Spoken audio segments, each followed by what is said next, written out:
You got to have a permeating attitude that you're going to win. You got to have a positive outlook. You got to be optimistic. You got to know you're going to win. You got to, right now, you got to say, I'm going to win. I don't mean just this contest. I don't mean the contest. I mean, I'm going to win. I'm going to win. My life is going to win. There's going to be a victorious life here. Because listen to me, the price you pay for losing here is too extreme. You have to carry the burden of failure the rest of your life. You carry that around with you if you fail here. The biggest thing that breaks my heart is you feel the spirit right now. And then when you get back, these dream stealers run into you. And they start to steal your dream. And you quit. You give up. You got to decide I'm going to win. You got to decide that the failure part of carrying failure, you've been exposed to what your life could be. If you fail here, the price is extreme. It's forever. You carry the failure forever. I'm being honest with you. I meet people oftentimes that say, I was in WFG, you really changed my life for this meeting, but. And they put their heads down. They've been carrying it. They carry it. They see these Facebooks and Instagrams and what we're doing. You got to know you're going to win. You got to sell out. Yeah, I'm telling you, you got to become a sellout. You need to sell out. You need to get obsessed. You got to get relentless. You got to be a road dog. You got to get intense. That's what you got to do. You got to put your head down for a 4 to 6 year window. I don't care if you're brand new or you're one of these front rows. We need 4 to 6 years right now, like the best you ever had. You can feel it from me right now. I've been doing this 25 years. I haven't felt like this in 20. This is going to be the best run we've had. We're playing offense again. We're selling the dream again. You can feel it. We got some swagger at this convention, don't we? You can feel it. You can see the videos. We need your best. Let's go on a run. See, we're a family. We're a dysfunctional family sometimes, but we're a damn family. We don't always get along, but at the end of the day, we've done something great together. We've made history together. It's so funny we're talking about something. There's nothing even remotely, there's not even something even 22% the size of WFG. It's hilarious that somebody you think that there's something like this. My God, this is a behemoth. This is the Lakers, this is the Yankees, this is the Celtics, this is the Dallas Cowboys, this is the Patriots. There's nothing like it in the world. There's some dream stealers. You need to look out for these 4. I don't want them to happen to you. You ready? Say yes. Dream stealer number 1 that'll take you out of here. Lack of confidence or faith. Lack of belief. It'll steal your dream. You got to know you're going to win. You got to have some faith. These people sitting around you right now, they're whispering to you, you could do this. I believe it. Just like when you were a little boy. Just like when you were a little girl. They've always believed in you. They've always known you were going to do something special. They always knew you were great.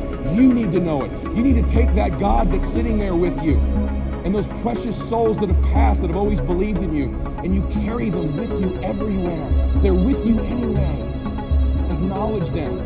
If you don't believe that, honor them. Honor God. Honor these people who believed in you with your magnificent life. Honor them. Don't give in to lack of belief, lack of confidence. Don't ever do that again. Don't do it in WFG or out of WFG. You were made to do something great. You're special.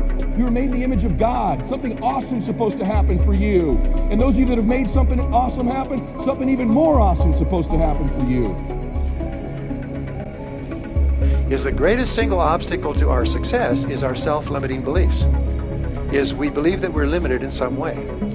Our friend this morning was talking about the fact that each person is a potential genius, that you have genius inside you, that you have unlimited potential, which is what we agree, we believe passionately. But if we believe that we are limited in some way, it becomes true for us. It becomes our belief. By the way, I didn't do well in school, and before we came here, I was going to do some background checking on the people here. What I found is there's a lot of people in this audience who didn't do well in school. Yes. A lot of people here got lousy grades in school. I was astonished to look at the high percentage. In fact, you could be sitting next to one of them right now. Yes, we know who you are. Now here's the problem, is that if you're told, which I was, and all the time you're growing up, they say you have to get good grades or you won't do well in life. You have to get good grades or you won't get into college. You have to get good grades or you won't get a good job, won't get very well, and so on. They tell you that to encourage you to get good grades. So what if you got lousy grades for whatever reason? Well, now you could be 25 or 35 years old and you don't even try. You don't even try because, hey, you didn't get good grades in school, so you're kind of short of potential. And what we do is we actually sabotage ourselves. We can drive with our foot on the brake of our own potential because we think, well, I didn't really get good grades in school. And then you read the studies and you find that most of the people who got straight A's work for the people who got B's. And the people who got B's work for the people who got C's who own the companies. And the people who own the companies got the money from the venture capitalists, all who got D's in school. And so the grades that you got in school are irrelevant. But if you believe that because you got poor grades or because you didn't get started, you didn't go to college or something else, if you believe it, it becomes true for you. So the first thing you do is you have to challenge your self-limiting beliefs and realize that most self-limiting beliefs have no foundation in reality. How many times have you had an experience where you thought you had no skill or ability in some area, and then you started working in that area and it turned out to be pretty capable, and you're quite amazed and you never had that idea? The fact of the matter is we all have that throughout life. My friend Dennis Whaley has this wonderful line. He said, you could not use all of your potential if you had 100 lifetimes. You have so much potential. And what holds us back from using all of our potential is we believe that we don't have it. I will never forget the story of this fellow's grandfather came out, homesteaded a piece of land in Alberta, passed it on to his grandfather, passed it on to his father. The father could never make a living on it, finally passed on to the son. The son was on welfare and raising goats on this quarter section in Alberta.